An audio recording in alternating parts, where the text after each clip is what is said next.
Hi friends, welcome to tunes of life. Tunes of ലൈഫിലേക്ക് എല്ലാ ഫ്രണ്ട്സിനും സ്നേഹസ്വാഗതം. അപ്പോൾ ഇന്ന് നവരാത്രിയുടെ 3-ാം ദിവസമാണ്. അപ്പോൾ ഇന്നലെ ഒരു വീഡിയോ ഇടണമെന്ന് വിചാരിച്ചു. ചില കാരണങ്ങൾ കൊണ്ട് ഇന്നലെ വീഡിയോ ഇടാൻ കഴിഞ്ഞില്ല. അപ്പോൾ ഇന്നലെ ദേവിയെ നമ്മൾ ബ്രഹ്മചാരിണി ഭാവത്തിലാണ് ആരാധിച്ചത്. ബ്രഹ്മചാരിണി എന്നുള്ള വാക്ക് കേൾക്കുമ്പോൾ തന്നെ നമുക്കറിയാം മഹാദേവനെ വിവാഹം കഴിക്കാൻ വേണ്ടി തപസ് അനുഷ്ഠിക്കുന്ന ഒരു ദേവീ ഭാവമാണ് ബ്രഹ്മചാരിണി എന്ന് പറയുന്ന ഭാവം. അപ്പോൾ ത്യാഗത്തിൻ്റെയും അതുപോലെ തന്നെ സ്നേഹത്തിൻ്റെയും യഥാർത്ഥ സ്നേഹത്തിൻ്റെയും ഒക്കെ ഉത്തമ പര്യായമാണ് ബ്രഹ്മചാരിണി ദേവി ഭാവം. അപ്പോൾ ആ ദേവിയെ നമ്മൾ ആരാധിക്കുന്നത് വഴി എന്താണ് നമുക്ക് ലഭിക്കുക എന്ന് വെച്ചാൽ അചഞ്ചലമായ മനോബലം, അതുപോലെ തന്നെ മനഃശക്തി, അതുപോലെ നമ്മുടെ മനസ്സിൽ ഒരു സമാധാനം, ശാന്തി. ദേവി അങ്ങനെയാണല്ലോ മഹാദേവനെ വരനായി ലഭിക്കാൻ വേണ്ടി കൊടിയ ശൈത്യവും കൊടിയ വേനൽക്കാലവും അതുപോലെ തന്നെ ഭക്ഷണം പോലും ഇല്ലാതെ കൊടിയ തപസ് അനുഷ്ഠിച്ചിട്ട് വർഷങ്ങളോളം നീണ്ടുനിന്ന ആ തപസ്സിനൊടുവിലാണ് മഹാദേവനെ ഭർത്താവായി ദേവിക്ക് ലഭിച്ചത് എന്ന് ഐതിഹ്യം പറയുന്നു. അപ്പോൾ അതാണ് ബ്രഹ്മചാരിണി ഭാവം 2-ാം ദിവസം. അപ്പോൾ ഇന്ന് നമ്മൾ നേരെ 3-ാമത്തെ ദിവസത്തിലാണ് വന്നിരിക്കുന്നത്. ചന്ദ്രഘണ്ഠ ഭാവത്തിലാണ് ദേവിയെ നമ്മൾ ഈ ദിവസം ആരാധിക്കുന്നത്.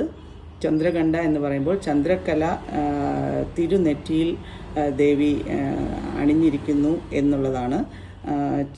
അപ്പോൾ ചന്ദ്രൻ്റെ ഒരു ചന്ദ്രദോഷം അങ്ങനെയൊക്കെ ഉണ്ടല്ലോ. അപ്പോൾ അങ്ങനെയൊക്കെ ഉള്ളവർക്കും ഈ ദേവിയെ ഈ ഭാവത്തിൽ ഭജിക്കുന്നത് കൊണ്ട് ധാരാളം മനഃശക്തിയും അതുപോലെ തന്നെ മനസമാധാനവും ഒക്കെ ലഭിക്കും. അപ്പോൾ നമുക്ക് സമാധാനമില്ലാത്ത ഒരവസ്ഥ എന്ന് പറയുന്നത് ചന്ദ്രദശയിൽ അങ്ങനെ മനസ്സിന് സന്തോഷമില്ലാത്തൊരവസ്ഥയുണ്ടാവുമെന്ന് പറഞ്ഞു കേട്ടിട്ടുണ്ട്. കൂടുതൽ അതിനെക്കുറിച്ചുള്ള അറിവില്ല, എന്നാലും അറിയാവുന്ന അറിവ് വെച്ച് പറയുകയാണ്. അപ്പോൾ ദേവി ഈ ഭാവം എന്ന് പറയുന്നത് മഹാദേവനെ വിവാഹം കഴിക്കാൻ വേണ്ടി ദേവി അണിഞ്ഞൊരുങ്ങുന്ന ഒരു ഒരു നവവധുവിനെ പോലെ ദേവി അണിഞ്ഞൊരുങ്ങി മഹാദേവനെ വിവാഹം കഴിക്കുന്ന ഒരു പത്നിയായി മാറുന്ന, മഹാദേവൻ്റെ പത്നിയായി മാറുന്ന ഒരു ഭാവമാണ് ഈ ചന്ദ്രഘണ്ഠാദേവി എന്ന ഭാവം. അപ്പോൾ ഇതിൽ ദേവി നല്ല രീതിയിൽ ഇത്ര കൊടിയ തപസ്സിന് ശേഷം അതായത് ബ്രഹ്മചാരിണി എന്ന ഭാവം വെടിഞ്ഞ് മേലാകെ സുഗന്ധലേപനങ്ങൾ പൂശി ഗംഗാജലത്തിൽ സ്നാനം ചെയ്ത് മുടിയിൽ പാരിജാത പൂക്കളൊക്കെ ചൂടി അതീവ വിലപിടിപ്പുള്ള രത്നാഭരണങ്ങളും അതുപോലെ തന്നെ എന്തൊക്കെ നമുക്ക് നമ്മുടെ കാഴ്ചയ്ക്കപ്പുറമുണ്ടോ അല്ലെങ്കിൽ നമുക്ക് വാക്കുകളിൽ വിവരിക്കാൻ കഴിയാത്ത അത്തരത്തിലുള്ള വർണ്ണാഭയാർന്ന ആഭരണങ്ങളൊക്കെ അണിഞ്ഞ് സർവാലങ്കാര വിഭൂഷിതയായി മഹാദേവനെ വരിക്കുവാൻ വേണ്ടി ശ്രീ പാർവതീദേവി, സാക്ഷാൽ പാർവതീദേവി ഘോഷയാത്ര ആയി വിവാഹത്തിനായി പോകുന്ന ആ ഒരു ഭാവമാണ് നമ്മുടെ ചന്ദ്രഘണ്ഠാദേവി എന്ന സങ്കല്പം. അപ്പോൾ ഇതൊരു ഒരു സംഗമത്തിൻ്റെയും അതുപോലെ തന്നെ സ്നേഹത്തിൻ്റെയും അതുപോലെ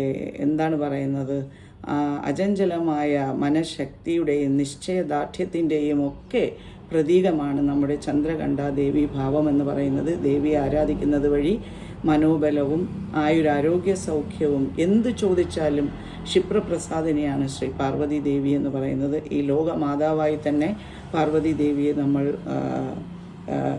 അങ്ങനെയാണ് കണക്കാക്കുന്നത്. അപ്പോൾ അതുപോലെ സൃഷ്ടിസ്ഥിതിലയകാരകനായ മഹാദേവൻ്റെയും ശ്രീ പാർവതി ദേവിയുടെയും പരിണയം വിവാഹത്തിൽ കലാശിക്കുന്ന ഒരു ശുഭ ദിനം കൂടിയാണ് ഇന്നെന്ന് കരുതപ്പെടുന്നു. അപ്പോൾ ഈ ദേവിയെ നമ്മളാൽ കഴിയുന്ന രീതിയിലൊക്കെ ആരാധിക്കുക. അതുപോലെ ഓരോ ആരാധനയ്ക്ക് പിന്നിലും ഒരു നമ്മുടെ മനസ്സിൻ്റെ ഒരു നൈർമല്യം ഉണ്ടാവണം എന്നുള്ളത് വളരെ നിർബന്ധമാണ്. എപ്പോഴും ഞാൻ പറയുന്നത് പോലെ തന്നെ നമ്മുടെ മാതാപിതാക്കൾ അവർക്ക് വേണ്ട അവർ വാർദ്ധക്യത്തിലെത്തി നിൽക്കുമ്പോൾ അവർക്ക് വേണ്ട കാര്യങ്ങൾ നമ്മളാൽ കഴിയുന്നതൊക്കെ നമ്മൾ ചെയ്തു കൊടുക്കുക, അവരെ വേദനിപ്പിക്കാതിരിക്കുക. പിന്നെ ആർക്കെങ്കിലുമൊക്കെ ആഹാരം വേണമെന്നുള്ളവർക്ക് ഏതൊരു പൂജയ്ക്ക് മുന്നേയും നമ്മൾ 1 2 നാക്കെടുക്കാ പ്രാണികൾക്കും അതുപോലെ തന്നെ മനുഷ്യർക്കും നമ്മളാൽ കഴിയുന്ന രീതിയിൽ ആഹാരവും വസ്ത്രവും ഒക്കെ കൊടുത്ത് അവരുടെ മനസ്സിന് നമ്മളാൽ കഴിയുന്ന ഒരു ശാന്തി നമ്മൾ നൽകുക. ഇതൊക്കെ ചെയ്യണമെന്ന് ആരെയും നമുക്ക് നിർബന്ധം പറയാൻ പറ്റില്ല. ഇതൊരാളിൻ്റെ മനസ്സാണ്. ഞാൻ എല്ലാ പൂജകൾക്ക് മുന്നേയും അങ്ങനെ ചെയ്യാറുണ്ട്. അത് വീഡിയോ ആയി എടുത്ത് പലപ്പോഴും ഇടാറില്ല എന്ന് മാത്രമേ ഉള്ളൂ. പക്ഷേ ചിലപ്പോഴൊക്കെ എനിക്ക് തോന്നാറുണ്ട്, നമ്മളങ്ങനെ ഒരു വീഡിയോ എടുത്തിട്ടാൽ അത് മറ്റാർക്കെങ്കിലും ഒരു ഇൻസ്പിറേഷൻ ആകുന്നുവെങ്കിൽ കൂടുതൽ വിശന്നിരിക്കുന്ന നാക്കെടുക്ക പ്രാണികൾക്കും മനുഷ്യർക്കും അതൊരു സഹായമായാൽ അത് എത്ര വലിയ പുണ്യമായിരിക്കും നമുക്കത് വഴി കിട്ടുന്നത് എന്നാലോചിച്ച് പോകാറുണ്ട്. ഇനി വരും ദിവസങ്ങളിൽ ഞാൻ പൂജയ്ക്ക് ചെയ്ത അത്തരത്തിലുള്ള 1 2 വീഡിയോകളൊക്കെ ഇതിലിടാമെന്ന് തന്നെ വിചാരിക്കുകയാണ്.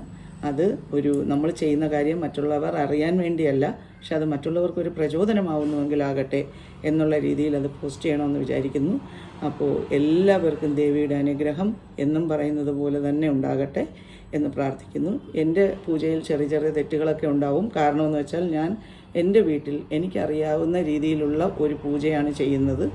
അപ്പോൾ നമ്മുടെ മനസ്സ് നിറഞ്ഞുള്ള ഒരു പൂജ, ആരെയും ദ്രോഹിക്കാതിരിക്കുക, മനഃപൂർവ്വമായി ആരെയും വാക്കുകൾ കൊണ്ട് വേദനിപ്പിക്കാതിരിക്കുക, ഇതൊക്കെ തന്നെയാണ് ഞാൻ ഏതൊരു പൂജയ്ക്ക് മുന്നേയും എല്ലാവരോടും പറയുന്നതും എനിക്കറിയാവുന്ന എല്ലാവരോടും ഞാൻ പറയുന്നതും ഞാൻ ചെയ്യുന്നതും. അപ്പോൾ നമുക്ക് എല്ലാവർക്കും ശുഭകാര്യങ്ങൾ മാത്രം നടക്കട്ടെ എന്ന് പ്രാർത്ഥിച്ചുകൊണ്ട്, എല്ലാ ഫ്രണ്ട്സിന് വേണ്ടിയും പ്രാർത്ഥിച്ചുകൊണ്ട്, love you all, take care. അടുത്ത ദിവസം കാണാം കേട്ടോ. സർവമംഗളമാംഗല്യേ